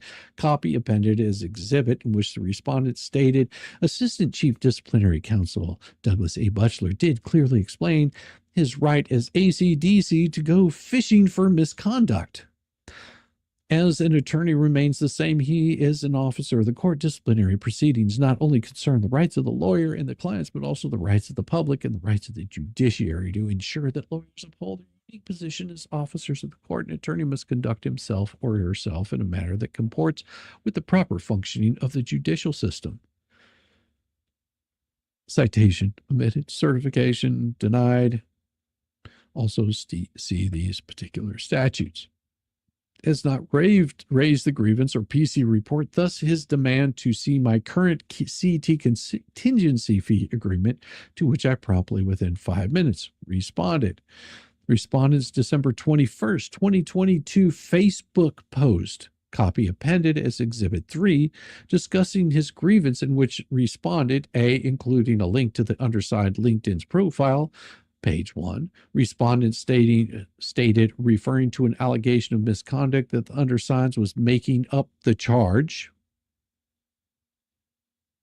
Oh, wait until you see when this was filed. Yeah, you want to see something really interesting. Just guess when this was filed, whenever he was sanctioned by the court. Stated that in this case, panel counsel was a Waterford small claims court collection attorney, Gregory Benoit, whose regular law practice consists of filing forms and obtaining default judgments against people for unpaid bills.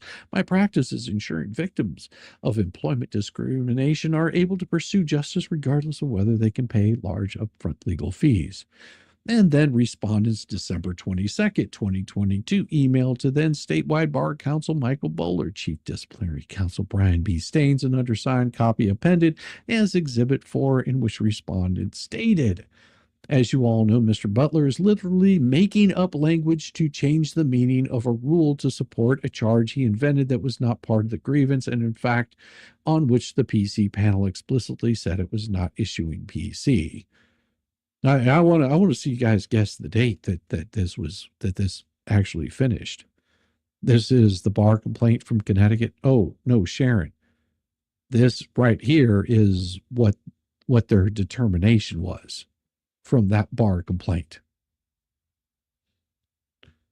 Your reality and substitute my own. That's right, sticky widget. Bar complaint. Wow, someone's on top of it. In my response to my attempt to confirm if no mention of costs in the fee agreement is going to be the charge of misconduct before the SGC, or if he comes up with new charges, Mr. Butler responded, undetermined. This is incredibly abusive and pretends that Mr. Butler intends to conjure up new charges not even yet thought of, given that the one based on makeup language is baseless. And number 4, respondents. December 27th, 2022, 9:44 a.m. Email to Chief Disciplinary Counsel Brian B. Staines, an undersigned, copy appended as Exhibit 5, in which respondents stated, it's inexplicable that you would think I'd stand by while you try to harm me rather than challenge your actions when they are so glaringly abusive in excess of any authority or rational basis. Responded on January 4th. We're already up to January 4th, 2023, 10:13 a.m. to Chief Disciplinary Counsel Brian B. Staines, and undersigned, copy is appended, Exhibit 6. So we've got 6 exhibits so far. When did I get this? Sweetheart, I've had this for a long time. Yeah. You just have no idea. You have no idea the kind of shit that I can dig up on people here. Respondents January 4th, 2023, 10:13 a.m. Email to Chief Disciplinary Counsel Brian B. Staines, an undersigned, copy appended as exhibit, in which respondent stated, I have tried numerous times to prevail on your office and you as supervising attorney. Now, if you want me to, Megan, I'll send you an invite. I know that you're sitting in the living room anyway. I'll send you out an invite. How's that? If you want to come in, we'll talk about it, or I can send you a copy some point in time. I've got, oh yeah, this thing is you just, it's unbelievable the kind of crap that's in this one. There you go. Let's send it out to the to you there, sweetheart. You got to send it to you on Twitter. Sent you a link to it to join in if you want to. You're in bed. That's even better. Even better. Well, why don't you just listen really carefully, Megan Fox, while you're in bed listening as I talk really slow and soft to you. I've tried numerous times to prevail on your office and you as the supervising attorney to take into consideration the See, she can't boot me whenever I do it to her. Effects as this is having and will have on my practice, my family, and my peace of mind as ACDC Butler continues to misguidedly try to harm my livelihood and reputation with a nonsensical charge. He is a first-year ACDC. I'm flabbergasted that you have set him loose on me and that he has conducted himself the way he has and that you have ignored it and me. Respondents January 4th, 2023 at 12:18. The last one was January 4th at 10:13. He doesn't even wait for 2 hours. He emails to Chief Disciplinary Counsel Brian B. States, First Assistant Chief Disciplinary Counsel Leanne Larson, and undersigned, which respondent stated. Seems ACDC Butler's auto reply about not returning until January 9th and 5th and 3rd is only for me, a special no phone policy, and now a special auto reply apparently intentionally misinforming me. He remains on break. Undersigned and then they put a notation here, as you can see. Undersigned contracted COVID on or about December 23rd, 2022, and was out of office until January 9th, 2023. Respondent was so sure that the undersigned was ducking his emails that on January 4th, 2023 at 10:40 a.m., he sent a test email from a separate account that his usual account used to email the Office of Chief Disciplinary Counsel to that time, checking the auto reply copy appended as Exhibit 8. Relatedly, undersigned was out of office on January 20th, 2023, and enabled an out-of-office auto reply for his work email address. Respondent emailed undersigned that day from his account and presumably received the out-of-office auto reply to that account. That email, copy appended as Exhibit 9, then at 9:45 a.m., apparently still of the mind that the undersigned was ducking his emails, sent an email from his wife's email. Yeah. Responded on February 6th, 2023. Oh, and we're only 7 pages into a 64-page document. You interested now? Do I got your attention? Do I got Bubbles' attention?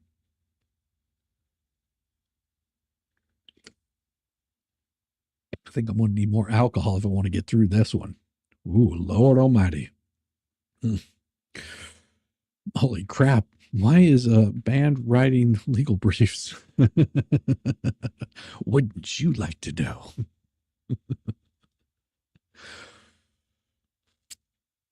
On February 6, 2023, letter to the editor of the Connecticut Law Tribune, copy attached as Exhibit 11, in which he, A, referred to the undersigned as abusive assistant chief disciplinary counsel. B, referred to the undersigned's conduct in pursuing the lawful duties of his office as abusive. C, stated it is clear Mr. Butler is not pursuing this because of any misconduct, but because he is determined to blacken my record. Haven't we heard that just recently? Vaguely ascribed a sinister motive to the undersigned for the lawful execution of the duties of his office. Responded on February 6th. We're already up to February 6th of 2023. Facebook post titled Update, prosecuted based on a grammar error. A copy is appended as Exhibit 13, in which he stated, my post described how Assistant Chief Disciplinary Counsel Douglas Butler is pretending The rule for contingency fee agreements require me to inform the client there would be no account. Copy appended Exhibit 10, stating just emailed also from my wife's account in case you didn't see the one from me. The letter to the editor was sent in response to a January 10th, 2023 article published in the Connecticut Law Tribune online titled, "I have to sit here and squirm like a little bitch. Solo practitioner Bruce Manskin is very worried." Copy appended. Exhibit 12. Note that his letter to the editor respondent stated that I sent a copy of my December 21st, 2022 Facebook post to the Connecticut Law Tribune. Reporter Emily Cousins. You might want to talk to Emily Cousins there, Megan. I see. Exhibit 11, litigation expenses in the CHRO by pretending whether means whether or not. Assistant Chief Disciplinary Counsel Butler now refuses to confirm whether this is the specific misconduct he will claim at the hearing, so that he can come up with anything he can think of, whatever he thinks of. So he can come up with anything he can think of, whatever he thinks of. In other words, the prosecution is not because of any misconducts. It's because Bruce Butler, for whatever reason, is determined to put a mark on my record, regardless, without rational basis.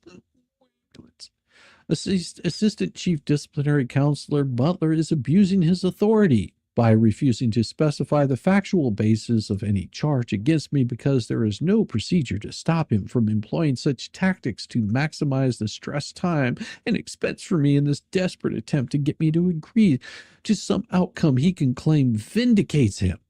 This is how unscrupulous disciplinary lawyers like Butler leverage respondent attorneys to agree to conditional discipline, a minor form of discipline that someone like Butler, trying to justify his existence in the taxpayer-funded salary he receives, gets to claim as botched a notch in his belt. Yeah, this is what he was sending to the disciplinary council. These, and we've got more emails that he was sending. Here you thought it was going to be a peaceful night. Shit. And it continues on because it goes on with F. What has become clear is that Butler believes he has no constraints in carrying out his new job. Apparently, his supervisor, Chief Disciplinary Counsel Brian Staines, also believes this. They think they can disrupt the life and practice of a lawyer, make up and change charges as they go along, refuse to answer my counsel's basic questions about the charge, and that I can't do anything about it. March 6th, 2023. He emailed to statewide bar counsel Christopher Slack, first bar counsel Elizabeth Rowe, attorney Donato Rinaldi, and undersigned. Copy appended as Exhibit 14, which respondent stated, having fulfilled my obligation under Rule 8.3 in light of disciplinary counsel abusive prosecution of me, I'm concerned about whether your office will be initiating that proceeding will prevent an object consideration of what I'm bringing to your attention. An attorney well known to you from recent disciplinary matters committing more and more serious misconduct at page 3. March 22nd through the 30th, 2023. Email chain between respondents and statewide bar counsel Christopher Slack, first assistant bar counsel Elizabeth Rowe, attorney Renato Renati, and undersigned. Copy appended as Exhibit 15, in which respondents stated on page 2 to attorney Slack. Here you have me bringing to your attention ongoing active misconduct of a serious nature, if not criminal, with documentation exactly what 8.3a says, and you choose to disregard it on the silly excuse of we're moving because you can't figure out how to deal with it while there's an abusive manufactured prosecution against me that you're part of. Respondents, June 6, 2023, 10:56 a.m. Email to Assistant Bar Counselor Jennifer Gagos, attorney Renato Rinaldi, and undersigned. Copy appended as Exhibit 16, in which respondent stated it's bad enough that Doug Butler is abusing his authority against me. Respondents, July 13th, 2023, 10:38 a.m. Email to Assistant Bar Counsel Jennifer Gagos, Attorney Donato Rinaldi, and undersigned. Copy appended is Exhibit 17, which respondent stated the point of motion was to put an end to this abusive, baseless nonsense, not to wait indefinitely without any idea of when the motion will be considered. Hold on.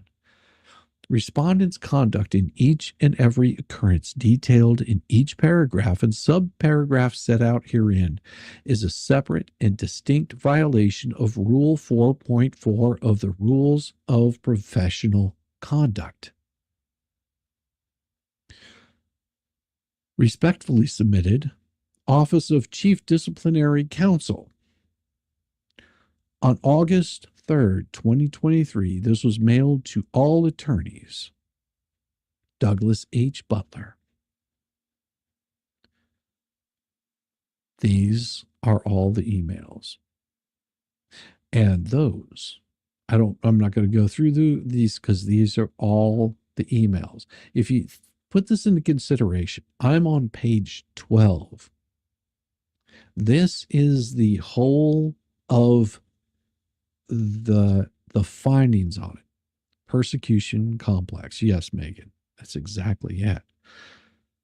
This, imagine that in 11 pages, they filed every single thing that needed to be filed against him as a complaint for abuse of being attorney. Oh, what was the punishment? Discipline?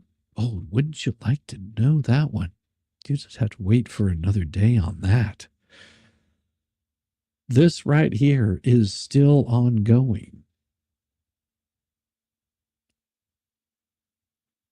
because he's appealed it. Ah, yes. Look at that. Nothing but pages and pages and pages and pages and red and pages and pages and pages and pages and exhibits. And that right there is how far all of this goes. 64 pages, only 11. Only 11.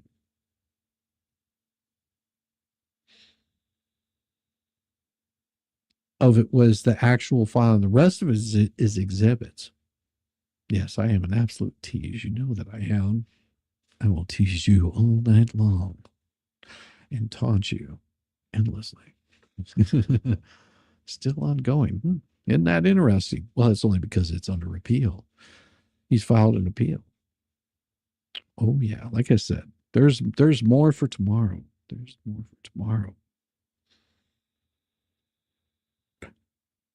So whenever he talks about, I have never been accused of doing things improperly in his 27 years, that sounds really familiar because he said that in his 25 years, he'd never been accused of it in a recent. What was the result? What was the outcome? Is it over? Yeah, there was an outcome. He was disciplined. Is it over? It's still under appeal.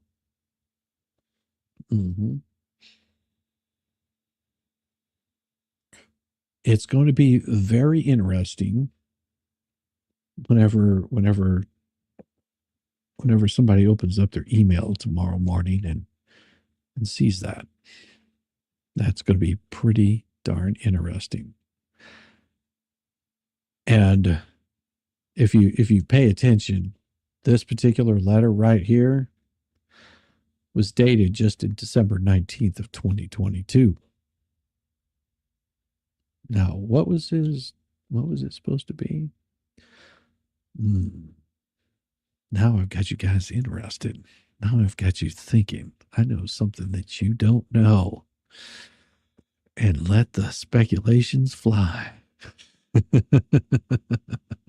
And by the time that you guys get to see the rest of this, you're going to see the little man with the big nose freaking the hell out because, well, you don't understand me. You don't get it. It's abuse of power. They were abusing me. They were coming after me. They wanted to take me down.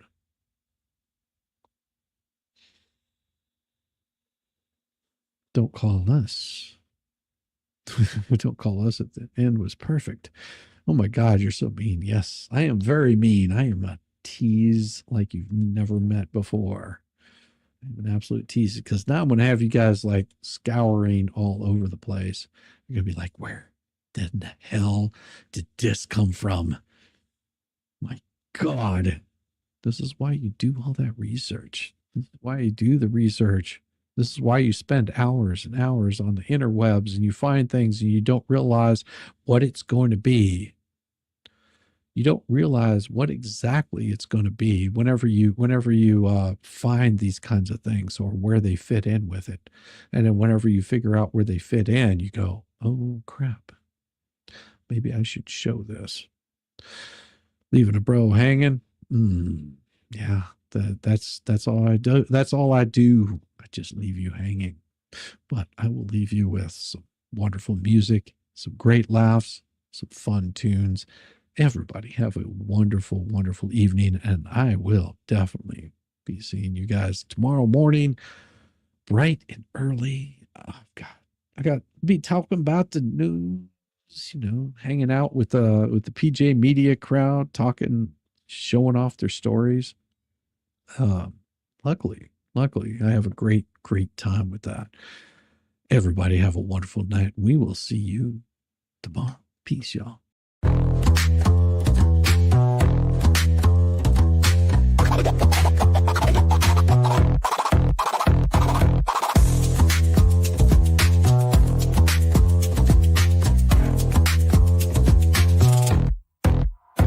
Oh, you thought I was done, bless your heart, but I'm still living rent-free, it's a work of art. Call me daddy, call me nut, call me the goat. You're paddling upstream while I'm running this boat. You say, I don't care, yet you're glued to the screen. Caught up in my glow while you stay unseen. Your shade's like a breeze, it's barely a draft. Meanwhile, I'm the Picasso of roasting your ass. You say you're over me, oh how cute, but here I am, still the star of your loop. You're my biggest fans, don't even deny, so grab some popcorn when daddy goes live. Live. Call me daddy, yeah, shout it loud. King of your thoughts, I'm making you proud. Papa Nut, Shizzy Daddy, headline act. Your background noise, and that's just a fact. Let's face the score. You hate that you love me, but you keep wanting more. You're like a dog chasing cars, you don't know why. But here you are, barking while I touch the sky. Your comments are gold, such comedy gold. Who hurt you? Oh wait, it's me, I'm told. You're keeping tabs like an unpaid intern while I'm cashing checks. When will you learn? Your timeline's a shrine to every move I make. I say thanks, but you're a nasty skank. Oh, Shizzy's washed up. Yeah, sure, Jan, yet here I am, the centerpiece of your plan. You hate watch my stream like it's Oscar night, but guess what, kiddos? I'm still shining bright. Call me daddy, send in your bread. I'm still rent-free in your effing head. Papa Nut, Shizzy Daddy on your brain. I'm your mental landlord, you can't complain. Let's keep it real. You hate that I'm winning, but you love how it feels. Oh, I'm sorry, did I break your streak? You tried to ignore me for like half a week, but daddy's too spicy, you can't look away. I'm the train wreck you need every single day. So while you're out there with your plastic clout, I'm here sipping coffee watching you freak out. You're irrelevant, wow, what a take. Now go rewatch my vids while I count how much I make. I count how much I make. Call me daddy, yeah, own it now. I'm reading your brain and you don't know how. Papa Nut, Shizzy Daddy, let's set the bar. I'm the constellation, you're a burned out star. Embrace your role, cause I'm the main character. You're just an old ragged ass, burnt out troll. So that's your bedtime story, kids tucked in sweet and snug. Shizzy Daddy's forever, you lose and you're stuck in the mud. Now say goodnight to Papa Nut, your mental pain. Oh wait, you will see me tomorrow. Agenda will see me tomorrow. Same obsession, same effing thing.